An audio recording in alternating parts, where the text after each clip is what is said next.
मा राखेका विषयवस्तुहरू छन् त्यो विषयवस्तुहरू साँच्चैकै भन्ने भने मैले अहिले हेरेँ मेरो बाबुले अहिले चाहिँ एसएससी दिइराखेको छ त्यो एसएससी दिने बाबुलाई मैले हेरेँ क्या उसले बिहान 5 बजी उठेर अनि बेलुकासम्म जुन किसिमले उसले चाहिँ आफ्नो डेली लाइफ गरिरहेछ मैले त्यसलाई के भन्छु सुतिनुहोस् तैँले हेरेस् कि किताब पढाएपछि सुताएछस्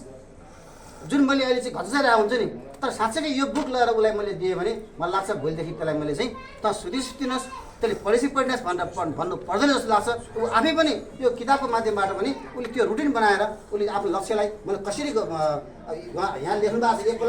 कसरी ल्याउनु सक्ने मैले अघि हेरेँ मैले सर हेरेँ त्यो बेला मैले A+ कसरी ल्याउने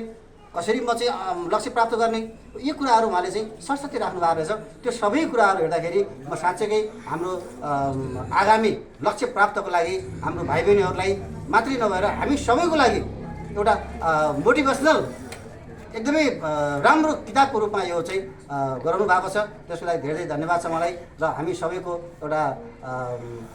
सबैले यो वास्तवमा किताब भनेको हामी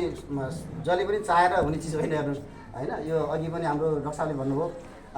कुनै पनि काम मैले गर्न सक्छु सक्दैन भन्दा पनि जब मैले सुरुवात गर्छु अनि त्यो अन्त्य पनि हुन्छ तर सुरुवात गर्न धेरै गाह्रो हुन्छ किताब सुरुवात गर्नु भनेको सामान्य कुरा होइन तर कमसेकम किताब बनाउनु भएको छ अब यसपछि मलाई लाग्छ उहाँले अरू यस्तै धेरै मोटा मोटा किताबहरू बनाउनुहुन्छ उहाँको फेरि शुभकामना छ भन्दै म यो